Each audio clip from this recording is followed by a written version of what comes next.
TS1100, there's two families, it's no secret, and we have the first family, which is named the TS1100 line from IBM, enterprise-based. We've always had compatibility. We'll continue to offer compatibility and keep things under assessment, but we're really pushing for capacity.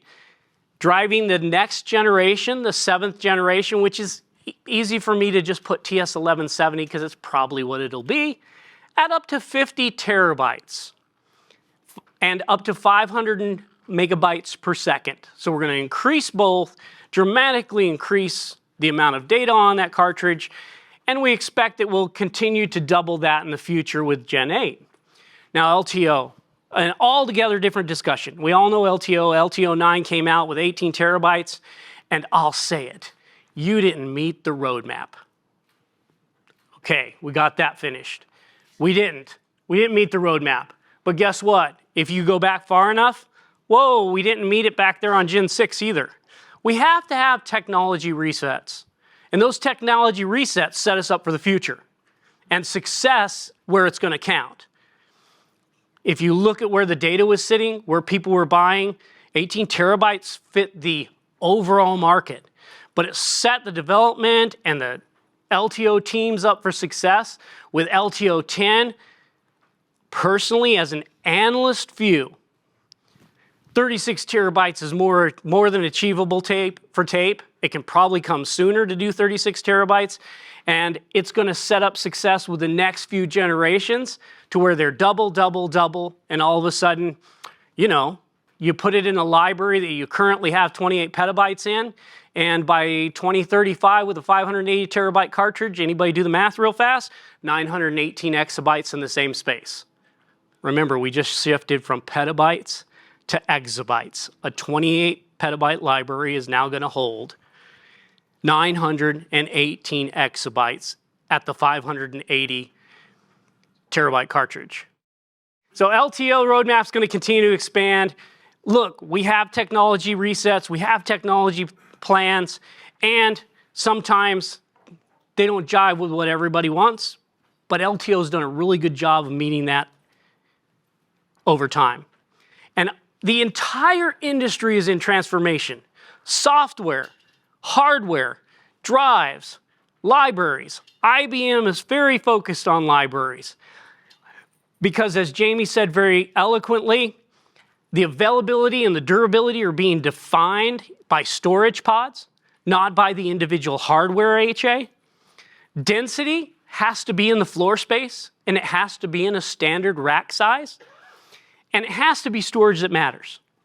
So today we offer TS4500 in a high density configuration at about 13.4 petabytes per square meter, right?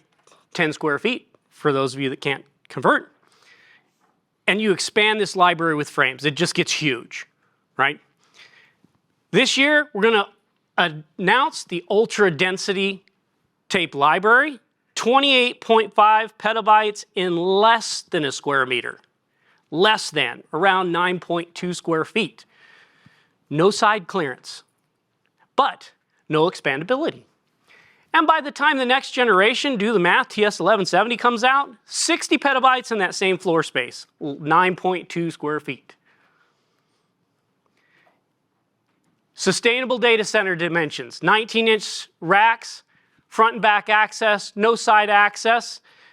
It has the same performance as a TS4500 as far as accessibility. Density in the media and the floor space, so you get dense media, and in the floor space you put a whole bunch of cartridges. Reduce the embedded carbon. Big message. This cuts the embedded carbon just by having the amount of steel and plastic that you need to hold the same data. And it improves PUE by reducing the overall consumption. Ease of installation. For those of you who have a TS4500, it's not a TS4500. Less than 20 minutes to install this, right? Roll it out. When you're ready, get started. 20 minutes from dropping the wheels to kicking off the configuration to go. Ease of service. These are the new tools of service, and everything is captured.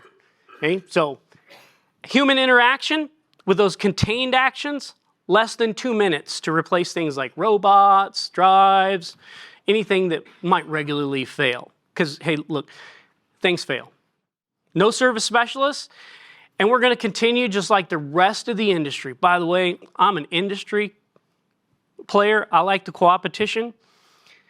Everybody's going to continue to offer desk side drives so that you can send these drives to the field and get your M&E data back on just a cartridge and consume it quickly. Small libraries, stackable libraries, which will continue to grow to meet the expectations. And by the way, in this space, the way it's going, stackable libraries are going to play more and more of a role as we do move to erasure coding, especially as 36 terabyte drives come around with 36 terabyte cartridges, and a 3U will now hold 1.4 petabytes of data. The new ultra density library, we're not taking anything away, we're adding this to the infrastructure. It's hyperscale OCP inspired, right? No sticker, but that's where we went with the 19-inch dimensions. But it's not just for hyperscalers, right? If you have deep archives, you never should touch your media. What a great place to store your media and create an air gap for everything you need. And the TS4500, which today can grow to 417 petabytes, and tomorrow is going to be somewhere around 850 petabytes in a single image. The ultimate note, tape lives the definition of sustainability. Economically feasible. It's contained by grabbing societal data, pulling that data in, retaining it with provenance, and it supports the environment. And when you start putting this into the 3 Ps, right, planet, people, and profit, it all comes back. That's all I have. Rich and everybody else, thanks for putting me on stage with all the big dogs. I appreciate it.